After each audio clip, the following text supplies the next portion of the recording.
Task-specific dystonia is a particular type of dystonia where the problem occurs really only when people are doing a specific task, and it generally affects the hands because the hands are the things that tend to do the most complicated tasks that we do. So for people with task-specific dystonia, it's often because they have a particular occupation that means that they need to use their hands in a particular way, often in a very skilled way. So, for example, a common group of people who develop task-specific dystonia are professional musicians. They spend hundreds of hours practicing the instrument. And what happens is that after a period of time, they develop a particular problem with movement just when they're playing the musical instrument. It may be a very subtle thing, for example, an abnormal posture of one finger at a particular time. But obviously, because of what they're trying to do and how difficult it is, that can really disrupt and sometimes really destroy the musical performance.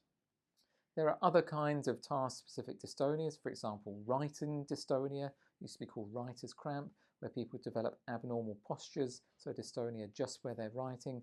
There are more unusual occupational dystonias, for example, typist's cramp. There's even task-specific dystonias involving other parts of the body, for example, embouchure dystonia, so lip dystonia in musicians who play, for example, brass instruments. And there's even been people reported who have dystonic posturing of the feet during dancing, so in professional dancing. So all of these conditions are brought together with the idea that this is a type of dystonia that happens to people who've practiced a very skilled task, often for a very long period of time.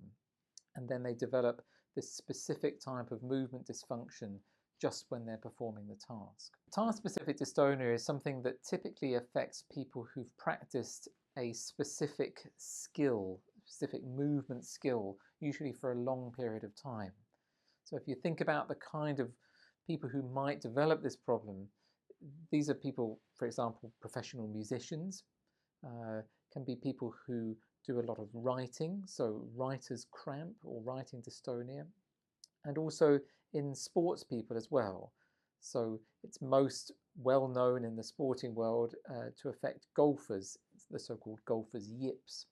And in all of these situations, what happens is that during the performance of the particular skill, people develop abnormal movements, so dystonic movements of, for example, usually the hand. And that disrupts performance of the skill.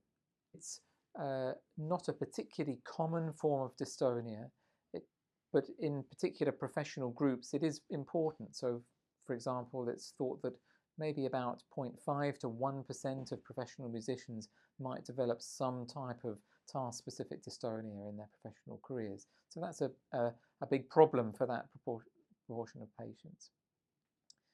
In terms of treatment, I think the first issue is really about recognizing the problem. So quite often, particularly in professional musicians, people assume that they've maybe had a sort of muscle strain, or maybe their musical technique needs working on, and they don't recognize that actually it's a different problem. It's a problem with the way the brain's controlling movement. So often getting a diagnosis can take a long time. After diagnosis has been made, there are some different treatments which are useful for certain people with task-specific dystonia, although it's fair to say that for a proportion of people with task-specific dystonia, it can be a difficult problem to treat completely. And for people who need complete control over their movement for their professional life, for example in musicians, it can be sometimes difficult to get back to professional playing.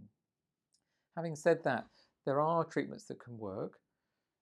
The general treatments are to use rehabilitation, so retraining of the abnormal movement.